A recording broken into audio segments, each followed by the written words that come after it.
38 कर दी और पूर्ण बहुमत।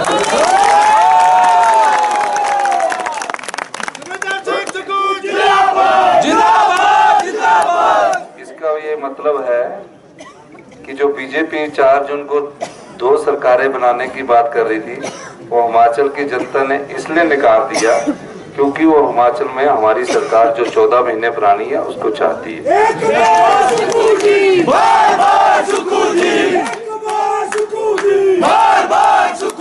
और ये भी मैं आपको कहना चाहता हूँ कि इस लोकसभा के चुनावों में बेशक हम 4 सीटें हार गए, लेकिन विधानसभा में उन्होंने हमें रखा है और लोकसभा में उन्होंने भारतीय जनता पार्टी को जो वोट दिया है उसके मत प्रतिशत में भी जो पहले 70% था वो 14% घटाया। हमारा मत प्रतिशत 27% से बढ़कर 41% हुआ, यानी कि 14 महीने में हमारी सरकार को 14% और लोगों ने भी सराहा है। लेकिन ये 4 सीटें जो हारी है इसमें हमने अच्छा मुकाबला किया। हमने अपने 2 MLO को चुनाव लड़ाया, एक विक्रमादित्य जी थे जो बहुत कम वोटों से हारे, और एक हमारे विनोद सुल्तानपुर जी थे, अनंत शर्मा जी थे, और हमारे चौथे सतपाल राय जादा जी थे। 4 थे, लेकिन ऐसा नहीं है।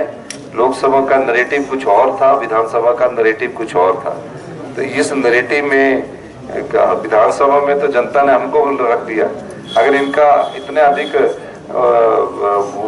वेव होती तो 6 सीटें देते, 4 में हम जीत गए। और जो भी अब आने वाले अगले चुनाव होंगे उन तीनों को भी हम जीतेंगे निश्चित तौर पर।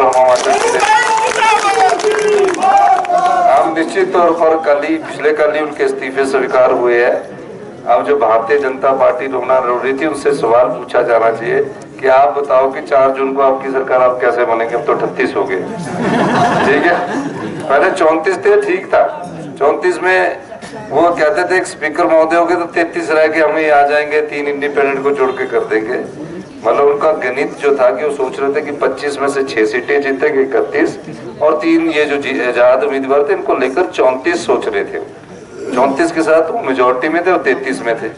तो लेकिन अब हिमाचल की जनता और भगवान के आशीर्वाद से, देवी देवताओं के आशीर्वाद से हमको 4 सीटें अधिक दी है, और जहां हमारी कमी रही है हारने में उसका अध्ययन करके आगे बढ़ा जाएगा। और इस जीत के साथ हमारी ये कार्यकर्ताओं का ये भी ध्यान रखना चाहिए कि अब हमें कदम दर कदम बढ़ता है, आगे बढ़ना है और आगे बढ़कर और मजबूती